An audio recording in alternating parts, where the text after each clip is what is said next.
Hi YouTube family, welcome है आपका फिर से मेरे एक और रिएक्शन वीडियो पर। और आज का रिएक्शन वीडियो शायद कई लोगों को चौंका देगा, क्योंकि ये खबर शायद कल ही सोशल मीडिया पर आ गई थी।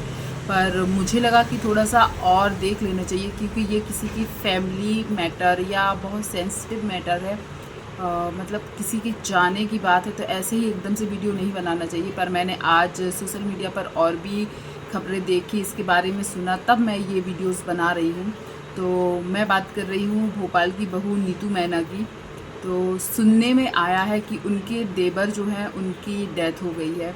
और वो कैसे हुई है, सबसे बड़ी बात तो ये है कि उनकी फैमिली से, मतलब नीतू मैना का जो फैमिली है, उन लोगों से कुछ गलतफहमी की वजह से उनके देवर ने 14 साल से, मतलब किसी कांटेक्ट में नहीं थे, बातचीत नहीं थी, आना जाना नहीं था। ये सब चीज़ अभी मैंने सुनी और देखी।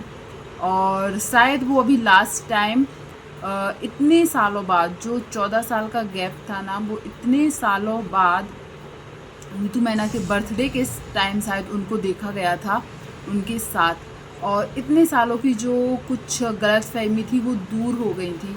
पर कहते हैं ना कि वक्त कब किसके पास कितना है कोई नहीं समझ सकता, और वक्त कब निकल जाता है नहीं पता। जो इंसान इतने साल तक अपने परिवार से दूर रहा, किसी गलतफहमी का शिकार रहा, और जब वो गलतफहमी दूर हुई, आपस में एक दूसरे से बातचीत मिलना होने लगा, तो अब पता चला है कि वो इस दुनिया में ही नहीं रहे। तो नीतू मैना ने इंस्टाग्राम पर भी शेयर किया था, और अभी यूट्यूब पर एक शॉर्ट्स वीडियो भी उन्होंने डाली है, जिसमें उन्होंने टाइटल में ही लिखा है कि उनकी डेथ हुई है। और वो भी शायद नहीं 100% उन्होंने टाइटल में लिखा है कि उसकी वजह है हार्ट अटैक। उनको हार्ट अटैक आई थी, शायद उनका कोई शॉप था, वो शॉप में ही थे और वहीं पर उनको हार्ट अटैक आया है। अब ये उनकी फैमिली के लिए बहुत बड़ी, मतलब दुर्घटना ही बोलेंगी, क्योंकि जो लास्ट टाइम कंट्रोवर्सी हुई थी ना, उस टाइम नीतू मैना को सबसे ज़्यादा डर यही लगा रहता था कि उनके वजह से उनके फैमिली में किसी को कुछ ना हो। क्योंकि जो उनके फादर इन लॉ हैं, उनके ससुर जी हैं, वो भी बीमार रहते हैं, वो भी डिप्रेशन या टेंशन वाली चीज़ नहीं झेल सकते। एक तो उनकी उम्र भी हो गई है।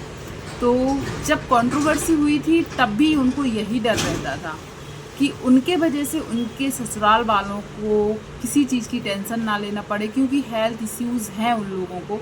उनके ससुर जी, सास भी बहुत एजेड ही हैं, पर वो लोग तो अभी ठीक हैं। पर इतनी बड़ी घटना जो हुई है, इससे उनके ससुर पर क्या हालत होगी, ये चीज़ अब जब नीतू की वीडियो आएगी तभी पता चलेगा। पर उस टाइम का मुझे याद आ रहा है कि वो बोलते थे कि वो टेंशन लेने लायक नहीं है, उनको कुछ भी हो सकता है, इसलिए वो हर कंट्रोवर्सी से दूर रहना चाहती थी। पर आज जो ये घटना हुई है, ये अब एक जवान बेटा जाना बहुत बड़ी बात होती है। क्योंकि जो फ़ोटोज़ शेयर की है नीतू दीदी ने, वो उन फ़ोटो में देखने से लग रहा है कि वो ज़्यादा एज के नहीं हैं। जो एक मिल्की के पापा बोलते हैं ना, एक देवर उनके घर में ही रहते हैं, उनसे बड़े वाले ये थे। पर शायद इन्होंने शादी नहीं की थी, शायद, यदि हो सके, मैं इतना कंफर्म नहीं है, पर जहाँ जितना मैंने अभी देखा है शायद उन्होंने शादी नहीं की थी।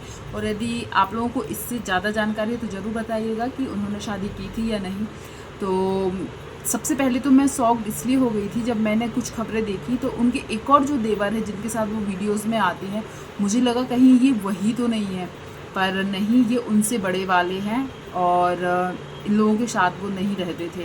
तो ये चीज़ सामने आ गई है कि हार्ट अटैक की वजह से उनकी डेथ हुई है, और इनके परिवार पर एक सच में बहुत बड़ा दुख का पहाड़ ही बोलेंगे इसको। क्योंकि जब इंसान एक दूसरे से गुस्सा होता है ना, तो गुस्से में कई साल निकाल देते हैं। पर जैसे ही उन लोगों के बीच बातचीत होनी स्टार्ट हुई, रिश्ते थोड़े सुधरने अच्छे हुए, और फिर ये चीज़ हो गई। तो धक्का लगता है सोचकर कि एक तो इंसान, वो कभी शायद हम लोगों के बीच की दूरियां ही ख़त्म नहीं हुई, और जब दूरियां ख़त्म हुई तो भगवान ने उन्हें छीन लिया। और इन सब के बीच में एक खबर और आ रही है, जैसे कि आप लोगों को पता होगा, एक इवेंट वाली दीदी थी जो इनवाइट करती थी, या जबलपुर वाला इवेंट, कोलकाता वाला इवेंट। अब 14 तारीख को, 14 जून को फिर से वो वाला इवेंट रखना था, भोपाल में ही आसपास कहीं पे रखा जाना था, नाम भी बताया था। जो जगत दीदी के घर में भी इनविटेशन देने के लिए गई थी, नीतू दीदी के घर भी इनविटेशन देने के लिए गई थी। अब कई लोगों का सवाल ये है कि अब क्या नीतू दीदी वहाँ जा पाएंगी, क्योंकि ज़्यादातर लोगों को ये चीज़ देखना था कि अब उस मतलब इवेंट में शायद जगत दीदी जाएंगी, क्योंकि उन्होंने भी उसका बहुत अच्छे से प्रमोशन किया था, वीडियोस भी बनाई थी और वीडियो में भी बोला था कि वो जाएंगी, और नीतू दीदी ने भी बोला था कि वो भी जाएंगी इवेंट में। तो लोग ये चीज़ देखने के लिए एक्साइटेड थे कि जब नीतू दीदी और जगत दीदी जो है वो आमने सामने होगी, उनका रवैया क्या होगा, एक दूसरे मतलब कंट्रोवर्सी के बाद पहली बार आमने सामने होगी, तो वो एक दूसरे को देखकर कैसे बिहेव करेंगे, एक दूसरे से बात करेंगे, इग्नोर करेंगे, या क्या होगा वो वाला सीन जब ये दोनों सामने होगी। तो वो चीज़ देखने के लिए एक्साइटेड थे कई जो व्यूवर्स हैं। पर अब इतनी बड़ी घटना होने के बाद अब सबसे बड़ा सवाल यही खड़ा होता है, क्या नीतू दीदी जाएंगी। वैसे देखो, फैमिली मेम्बर या अपनी फैमिली से बढ़कर कोई इवेंट नहीं होता है, पर अपने अपने घर के अलग अलग नियम होते हैं।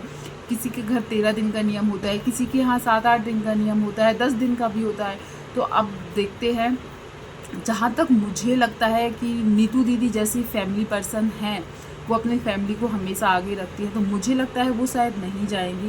पर फिर भी आगे हम लोग देखते हैं क्या होता है क्या नहीं होता है। और प्लीज़ जो भी ये वीडियो देखा है तो नीतू दीदी के देवर जी के लिए ओम शांति जरूर लिखें, और उनकी आत्मा की शांति के लिए भी प्रेयर करें, भगवान से बोलें कि वो अपने चरणों में उनको जगह दे। और जो भी यहाँ तक आया है तो प्लीज़ चैनल को सपोर्ट एंड सब्सक्राइब कर जो भी आगे, ठीक है, मैं खुद नहीं बोल पा रही हूँ, तो प्लीज़ ओम शांति कमेंट में ज़रूर लिखिएगा। थैंक यू सो मच, धन्यवाद।